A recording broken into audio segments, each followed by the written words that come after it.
Hello, welcome to the third part of Visions of the 21st Century. In this we move to a radically different perspective.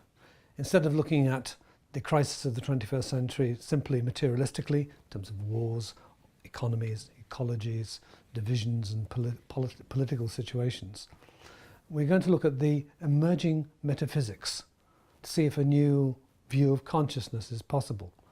And we shall end by looking at the possibility of an integrated human being. So we've moved radically to the spiritual area rather than just simply the materialist area in order to get an interdisciplinary perspective on this whole evolving crisis. Because there's also a crisis in our consciousness. There's also a desert in the soul. Some of these questions that we're taking in include, to this section, can we recover the meaning of consciousness? Can the destructive aspects of our nature be understood and transformed? Can we recover our soul, an animus mundi, the soul of the world, within a meaningful cosmos? And can we find a path of individuation, to use a term of Carl Jung, in the psyche? Can we transform, therefore, not just our political and economic systems, can we transform ourselves? And on a metaphysical level, can the cosmos be ensouled at a new level? Now, great examples in the West of pioneers who have attempted to create a new meaning for consciousness and a meaning for the soul in the new bottles, as it were, the old wine, remember? The old wisdom in the new bottles and the new containers that is required for the 20th and 21st centuries. We of course mention Jung, Carl Jung, as we've mentioned right throughout the Quest series, who provided not only a worldview, but a psychology, a depth psychology, and indeed an ethics. Because within the psyche, he discovered that there is an ethical foundation to it. There is a purposeful, meaningful development towards a higher self, towards an individuation process. We also have looked at other key thinkers in the realm of depth psychology, who have, as it were, plummeted into the depths of the psyche to see if there is a natural religious impulse inside, spiritual impulse inside human beings. I say spiritual because not everyone likes the term religious nowadays because it connotes organizations and churches. But is there an autonomous, natural, spiritual impulse inside human beings? So if we look at the work of Stanislav Grof, for example, we can find that tracing back right into the birth process and even into the womb, the development of the child takes place in a transpersonal manner at the beginning of its life, that there is an archetypal foundation to the psyche, and that the experience of birth profoundly affects the infant, the baby, throughout the whole of their subsequent life. And when they recall it as an adult, they recall it in archetypal terms. It's as if the transpersonal and the archetypal surround us and surround consciousness at all levels. We also look at the continued growth of Eastern practices in the open competition of religions for the soul. The West, in its search for spiritual sustenance, has increasingly turned to the East. Some people have said, including Jung actually, that the Western man should not look for a deep incorporation of the East because, as it were, the West and the East are fundamentally different. However, the evidence of the past 30, 40 years is that increasing numbers of people have looked to the Eastern esoteric and not so esoteric in terms of their religions, like Buddhism, for example, and also the esoteric in terms of their mysticism, which is in the East often openly allowed and encouraged, has looked to these sources for spiritual understanding and growth and have incorporated them into their practices in the West, yoga, meditation, of course, being famous examples. Now, we have incorporated in our Quest series a meditation practice which many of us have carried out following the secret of the golden flower, and it's an example of incorporation of Eastern practices. And in this meditative practice, which is explained in this ancient text going back in the written form to the 7th century AD, but probably before that, back in oral history, back into the time of the I Ching, and way back before the time of Christ, that the sources of Chinese understanding of the psyche, their spiritual understanding of the psyche, can be found in these texts. And the reason why we chose it is because this particular text and this meditation advice actually corresponds to a lot of what we've discovered, and certainly what I believe exists in the human psyche, and I've discovered in psychotherapy, and not just me, but many others, that there exists not only darkness in the human psyche, but light. And this light circulates. And it's the circulation of the light, as if through the various chakras of the deep psyche, that this circulation of the light is the process of transformation and growth. And it's this circulation of the light meeting the darkness which leads to our growth.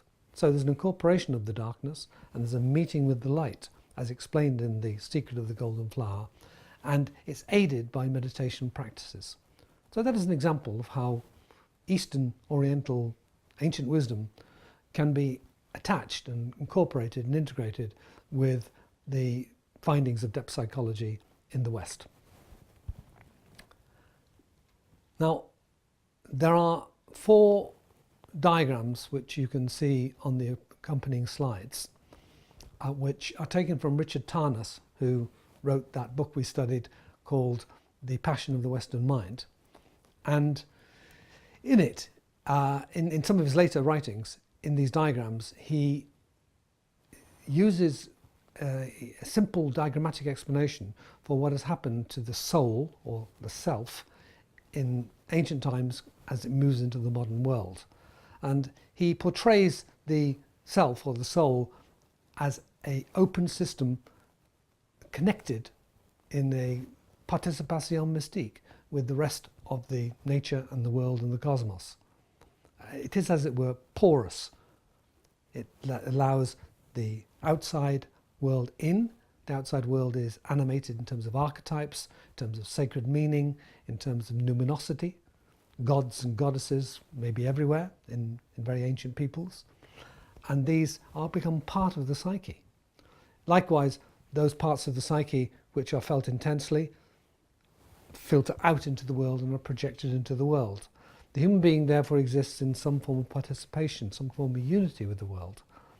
As we move into the modern self, the soul, or the self, becomes reduced in size, and the outer section of the world becomes deadened. The world is seen increasingly as unalive, or as dead, and not as animated. And the only animation that exists within the self. So it's a very isolated existence, so to speak, that human beings begin to live as they become separated off from the animus mundi. The self, therefore, becomes reduced as we move towards the modern worldview. But even in the religions, of the great religions, or like Christianity, particularly the Abrahamic religions of the West and Near East, we find that the self becomes the centre of the only action, the only meaning that there is. And the greater nature and surrounding world becomes really deadened and unsouled. And God is, as we see in the third diagram, God is a transcendent force, as it were, above extraplanetary force, above the world. And the self is encapsulated within its own world as a small space. So in the final diagram, he shows that the self is actually reduced to a very tiny state. And it's ironic that as we've gained more and more knowledge in the 20th and now 21st centuries, the expansion of our consciousness has gone out towards an understanding of life and nature and the cosmos and the forces of physics and chemistry and science and so on. This expansion, these accelerating worlds of knowledge, which we touched upon in the first part of this lecture, that instead of the self expanding, the self has become smaller. And that the human being and even our planet is seen as infinitesimally small in a vast, vast universe, which if we deprive of meaning by saying it's just an accident or it's dead essentially, and life has emerged accidentally out of this universe, then it follows too that our consciousness has emerged accidentally. And therefore consciousness, our true essence, is deprived of any sense of meaning. It's here by accident. So the self is reduced to a small area of meaning in a vast and increasingly dead cosmos, or cosmos which is there, as it were, by accident. So paradoxically, the more we've understood, the less important we are. Now, there is, however, despite this movement into the modern world and the reduction of the self and the reduction of the soul, this desert of the soul, desert of meaning, desert of metaphysical significance, or our position in the cosmos, or our position in nature, in this desert of the soul, the wasteland as T.S. Eliot called it, there is in the late 20th century and early 21st century, nevertheless, a new metaphysics emerging. There is a new movement towards a spiritual understanding of ourselves and the universe. The cosmos is on the point of becoming ensouled once again as we gaze out into black holes which are apparently creating new universes. As we gaze out at the origins of our universe and realise that we are part of some infinity of universes which have always existed, and we are just one particular within this great infinity. At these points, not only do we gasp in astonishment and wonder, but we begin to get a sense, once again, that feeling that we're part of a greater and more meaningful whole. Now, this new metaphysics which is emerging, therefore, has, like all new religions, it's old wine in new bottles, don't forget, but all these new creations, there is a creation myth, which is in formation and is in fact greatly inspired by the very disciplines which have destroyed the previous religions. For example, our theory of evolution and our understanding of life, but particularly physics. Physics was one of the great destroyers, Newton and Kepler and the Copernican universe, replacing the old Ptolemaic system and the systems of the medieval church and its understanding of the world and the cosmos. This new physics, which has created the modern world, which has been fundamental to creating it, has in fact, by the 20th century, begun to suggest a new vision of the cosmos, which is inspiring many people and many authors to realise that there is a totally different way, totally different paradigm available that's emerging even from science. Matter, life and consciousness, according to this new metaphysics, this new way of looking, therefore have evolved. Yes, we're all in agreement with that. But God is manifest and immanent in evolution, as Teilhard de Chardin and Aribundo and Carl Gustav Jung all argued. There is a vast intelligence, according to this view, that saturates the void. The void of the cosmos is in fact a plenum, that is, a fullness, a plenitude. And the life system, the human body, and indeed our consciousness, has emerged from it as a meaningful development. And that our task in this new consciousness is to reflect back to the cosmos, as it were, its meaning. The cosmos, therefore, has a soul, and we are part of that soul. The quantum field underlies matter and energy, which is even the life system itself has the quantum field underlying it. The apparent void is a plenum, an underlying quantum field. And there is an implicate and explicate order, as explained by David Bohm, for example, in his book, The Wholeness and the Implicate Order. The implicate order is the underlying the creative force of the universe, and the explicate order is the phenomenal world that we observe and the forces of physics and chemistry and evolution. But underneath that, there is an implicate order underneath the explicate. There is something implicit, which is hidden from view, as Plato argued many thousands of years ago, which is an archetypal world which has formed our own world. This emerging metaphysics argues and has suggested that there are a number of incredibly fine-tuned constants that have made the universe possible. The anthropic principle that there are infinite universes and therefore one of them must be finely tuned to make life possible, so that the very people looking at the universe, the anthropos in this case, human beings, mankind, must of course belong to that one accidental universe that has emerged in order to be looking at it in the first place. This accidental view of an infinite universe and we just happen to be here looking at it is not terribly convincing. Why go to such elaborate lengths when you could simply say that the universe has a meaning to produce consciousness, and as it were, the universe knew we were coming. The universe is designed for life and for consciousness, and our psyche is designed to attune to a universal intelligence. We are not separate, but we are a meaningful part of this vast intelligence. Some talk even of a co-creation that exists between human beings and the cosmos. Human consciousness is a constructed reality and is surrounded by a vast multidimensional field.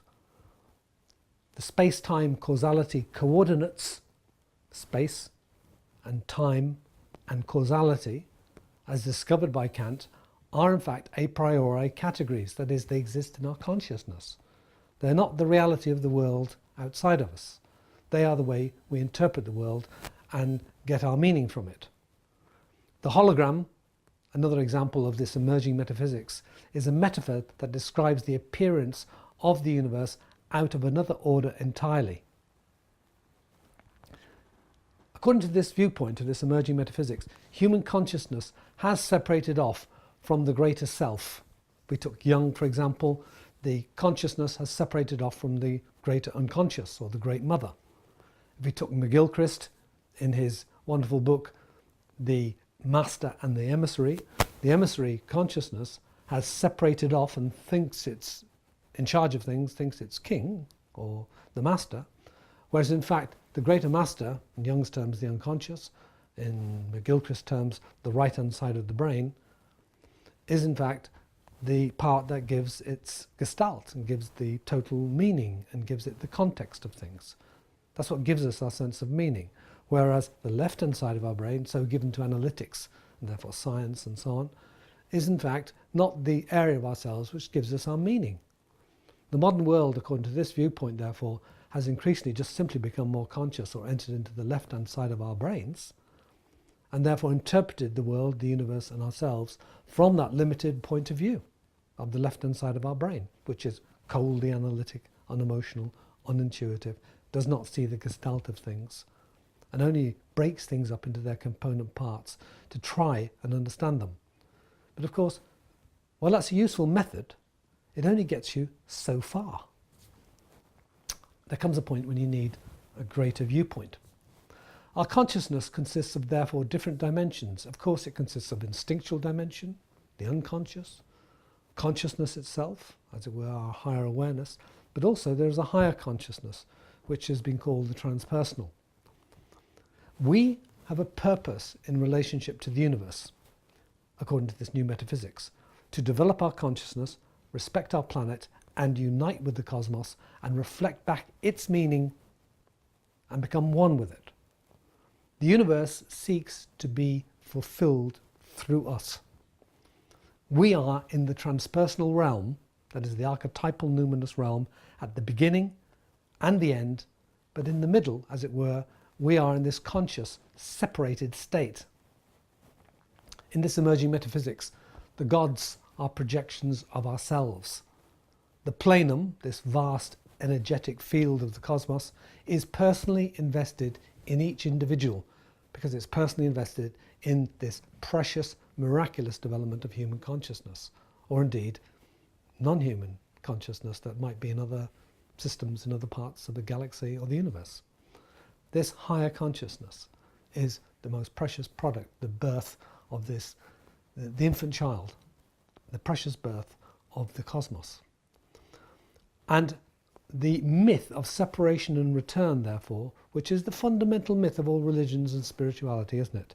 That we've become separated and we long to return, or long to be reborn, or long to be resurrected, or long to unite again with the original source, is one of the most fundamental myths, archetypal myths of all religions and all spiritual movements. The implications of this are that communities, their economies and social structures require also new vision for their survival, which incorporate not only a new energy system or a new system of incorporating energy with the internet or renewable energies and so on, all that's extremely valuable. But what is required is a total reworking of consciousness. And this emerging metaphysics might provide one of its essential components, which is this new creation myth and our central meaning, and give us back our meaning.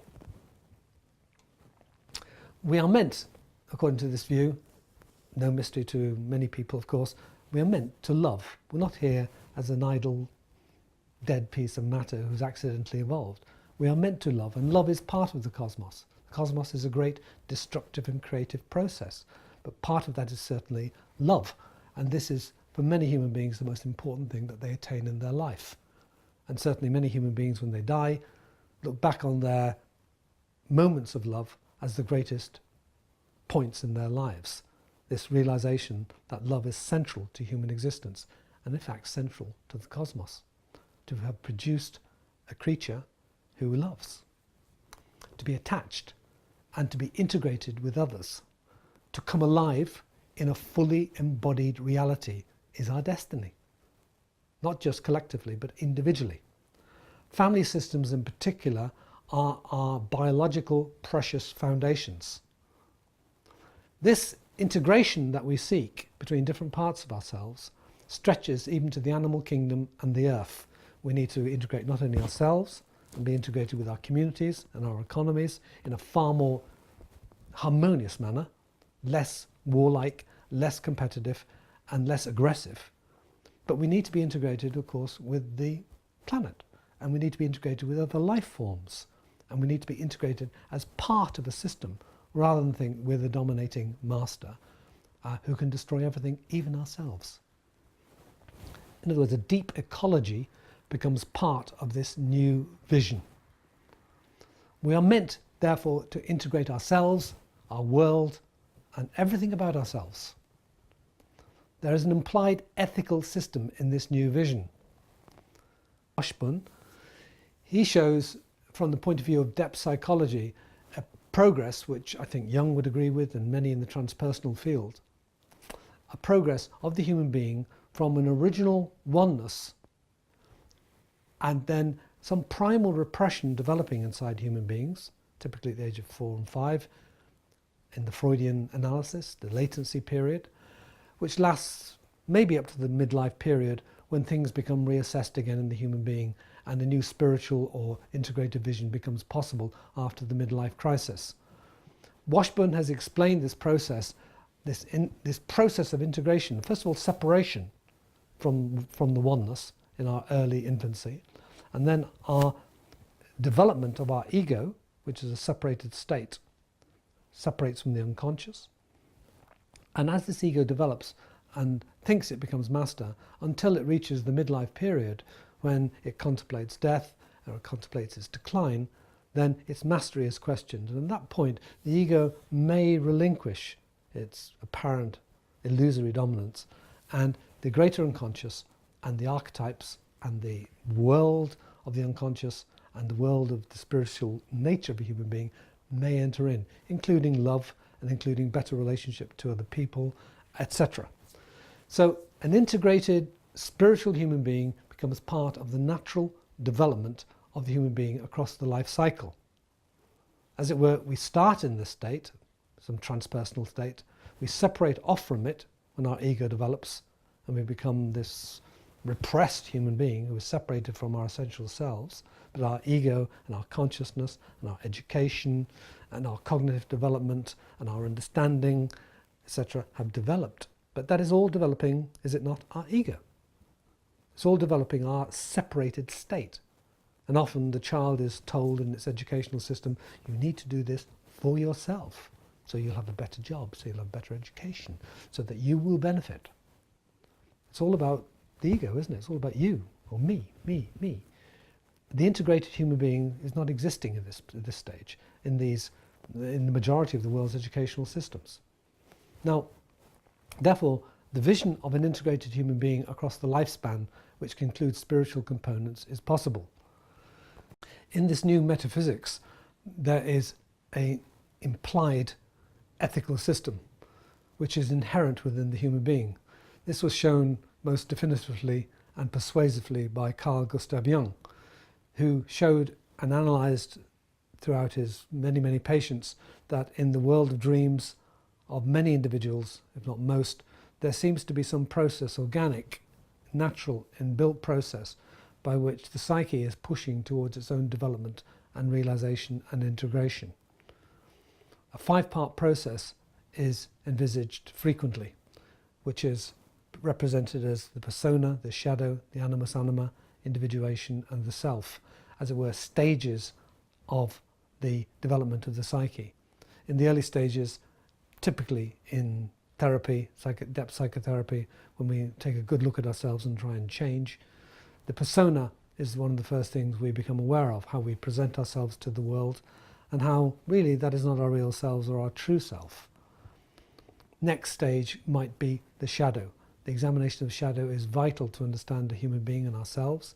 We have our parts of ourselves we present to the world, for example our persona, but our shadow may be quite different. We may have destructive or aggressive or unpleasant components to ourselves which we scarcely admit. Not only for individuals does this shadow exist, but also for whole countries. If we look at Germany in the Second World War, Adolf Hitler and the Nazis, we see the typical movement of the shadow.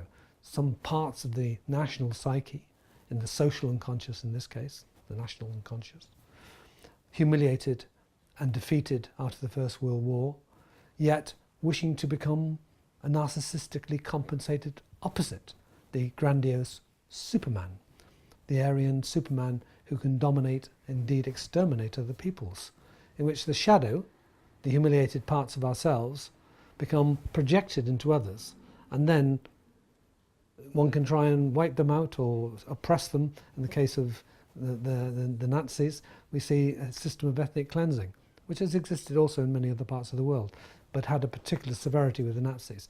This projection of the shadow and the humiliation that one feels within, making others feel it, becomes part of a system of evil that we saw in the Second World War, and particularly embodied in Adolf Hitler. So the shadow is important as a collective thing to understand, and also as an individual.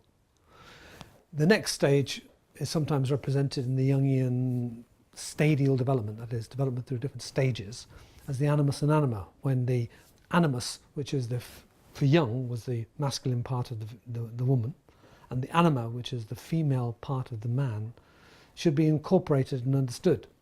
So in a typical male person, maybe quite aggressive and assertive, then there might be other sides to his personality, which is embodied in the female whom he projects onto his soul, his anima, and vice versa with the female.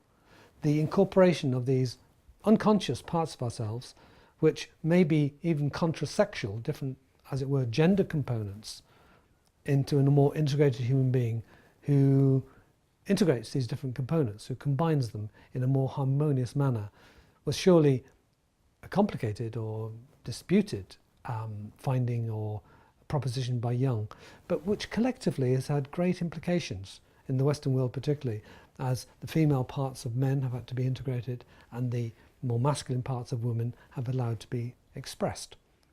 So we find this acted out on a collective level as well as just in individual therapy. The next stage that is often proposed in the Jungian system is the movement towards individuation, the becoming of a distinct individual who combines the conscious and the unconscious, this integration of different parts of the human being, our consciousness, listening to the unconscious, integrating it, for example the world of dreams, and being able to incorporate it into ourselves until it becomes part of ourselves and our consciousness is no longer the dominant force in our psyche, but is in a dialogue with the unconscious and indeed often subordinate to it and listening to it.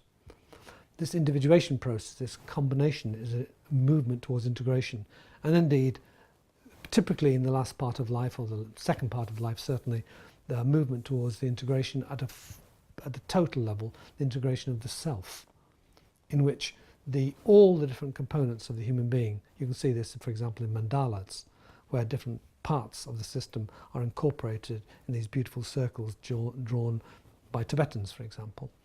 These mandalas represent the totality, the wholeness, and the completeness of the self, to which the human psyche is somehow orientated towards, pushed, as it were, from within, unconsciously pushed towards this integration process of our consciousness with the unconscious. So the consciousness, having been separated off, now becomes integrated into a greater whole.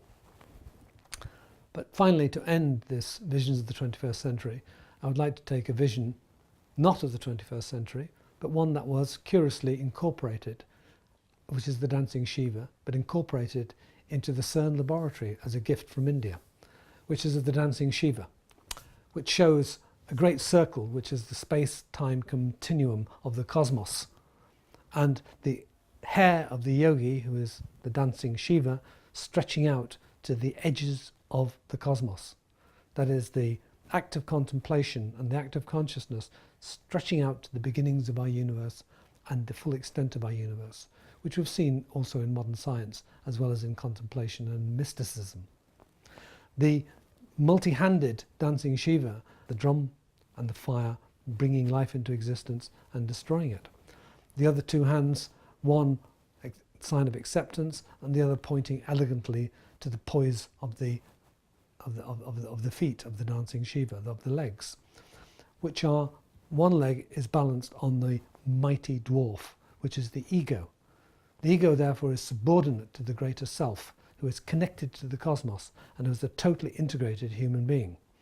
I've suggested that if ever an image were to be sent out into space of the greatest aspiration of our human species, it should be this one rather than any other religious or spiritual symbol created by the human race. We hope that you have found this lecture on Visions of the 21st Century enjoyable and stimulating. It consisted of 3 parts. Firstly, the accelerating world of knowledge. Secondly, the crises, the evolving crisis of the 21st century and the proposed solutions, particularly in the world of ecology and energy. And thirdly, the new metaphysics which is emerging and the integrated human being which is now possible. If you wish for more information on these interesting topics, then please consult the website alanmulhern.com and go on to the Quest series section. Thank you.